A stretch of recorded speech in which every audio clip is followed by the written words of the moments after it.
Unbelievable moment! Pumagit na ang galit ni Vice Ganda matapos salakayin ni Ate Lac ang Showtime at sinubukang kandungan si Kimi. Kung bago ka lang sa channel na ito, huwag kalimutang mag-like, share, comment, and subscribe. Ang dapat sana isa pang masiglang episode ng Showtime ay biglang nagbago sa isa sa mga hindi malilimutang pagharap sa kasaysayan ng palabas. Ang mga tagahanga ay nakatutok sa mga karaniwang tawanan, laro at pagtatanghal. Ngunit ang nakuha nila ay hilaw na emosyon, hindi inaasahang drama at isang reaksyon. Mula kay Vice Ganda na hindi inaasahan ng sinuman, napabuntong hininga ang buong studio audience at milyon-milyong manonood. Sa bahay habang live on air ang mga kaganapan, nagsimula ang lahat ng lumusob sa yugto ng Showtime si Ate Lac na kilala sa kanyang matapang na personalidad at hindi mahuhulaan ng kalukuhan. Ang kanyang hitsura ay hindi nakaschedule at ang timing ay hindi maaaring maging mas nakakagulat. Ang spotlight ay kay Kimi na nasa gitna ng isang mahalagang segment na biglang naunahan ng inahiyan ni Ate Lac ang sandali. Sa halip na maghintay ng kanyang turn, inagaw niya ang atensyon, inalis ang atensyon kay Kimi at agad na binago ang mood sa loob ng studio. Si Kimi, isang paborito ng tagahanga na patuloy na bumubuo ng kanyang presensya sa palabas, ay malinaw na nahuli. Sa biyaya sinubukan niyang magpatuloy, nakangiti sa kabila na pagkagambala, ngunit maliwanag na ang spotlight ay dumulas.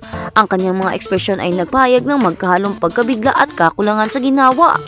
Habang kinakanyang panatilihin ang kanyang profesionalismo kahit na ang kaguluhan ay naganap, kalaunan ay tinuro ng mga tagahanga online kung paano nakuha ng katatagan ni Kimi sa sandaling iyon ang kanyang malalim na paggala. Mabilis naman ang pagtanto ni Vice Ganda na kanina pa nakatingin sa gilid na lumalala ang sitwasyon. Kilala sa pagiging overprotective sa kapwa host at contestants, hindi nakakibo si Vice sa mga matatamis na salita at hindi maikakailang otoridad. Direktang hinarap ni Vice Ganda si Ate Lac na nilinaw na hindi katanggap-tanggap ang pag-overshadow ng isa pang performer. Ang tensyon sa boses ni Vice ay nagpakuryente sa silid. Samot-saring reaksyon ang sumabog sa mga manonood, napunit sa pagitan ng pagpapalakpak sa pagtatanggol ni Vice Ganda Kimi at hingal na hingal sa tindi ng paghaharap. Ang galit ni Vice Ganda ay hindi tungkol sa pagkagambala, ito ay tungkol sa paggalang sa mga kasamahan, paggalang sa entablado at paggalang sa mga tagahanga na karapat-dapat sa isang patas na palabas. Binigyang diin ni Vice Ganda na ang Showtime ay palaging tungkol sa pagbibigay sa lahat ng kanilang sandali, hindi tungkol sa pakikipagkompetensya para sa atensyon na parang nakakabawas sa iba. Makapangyarihan ang paalala at kahit sa galit inihati ito ni Vice ng may karisma at paninindigan na naging dahilan upang ang komedyante ay isa sa mga pinagkakatiwalaang boses sa Philippine entertainment. Habang umaalingaw-ngaw ang mga salita ni Vice na balot ng katahimikan ng studio, ang karaniwang tagay at tawanan ay napalitan ng katutuwang katahimikan. Nakuha na ng bawat kamera ang gulat na mukha ng audience at kapwa host.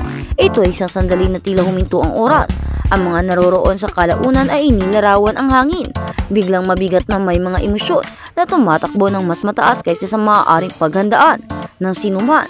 Sinubukan ni Ate Lac na hindi umatras na bigyang katuwiran ang kanyang mga aksyon. Ipinaliwanag niya na ang kanyang intensyon ay hindi para bastusin si Kimi, kundi para magdagdag ng excitement sa segment. Gayunpaman ang kanyang pangangatwiran ay nahirapan na makahanap ng pagtanggap sa harap ng mga matulis na pahayag ni Vice Ganda. Habang ang ilang mga tagahanga ay nakiramay sa likas na katangian ni Ate Lac, ang karamihan ay sumang-ayon na ang tiyempo at paraan ng kanyang pagpasok ay tumawid sa isang linya. Sa kabila ng intensity, naging highlight ng episode ang tahimik na composer ni Kimi. Pagkatapos ng intervention ni Vice, nakuha niya ang kanyang lugar sa spotlight.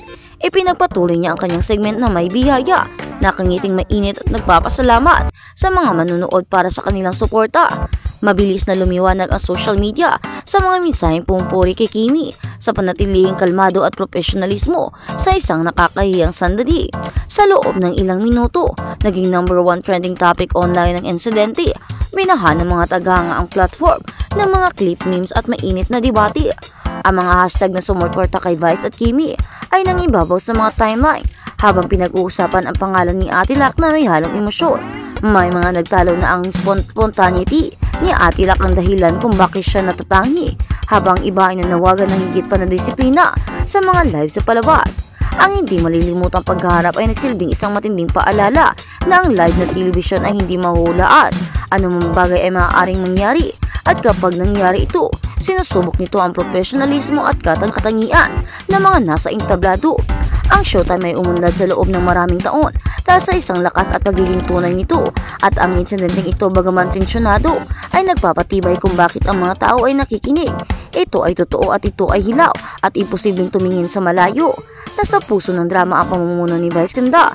Sa paglipas ng mga taon, hindi lang komedyante or entertainer si Vice, naging tagapagtanggol ng pagiging patas si Vice Ganda sa entablado.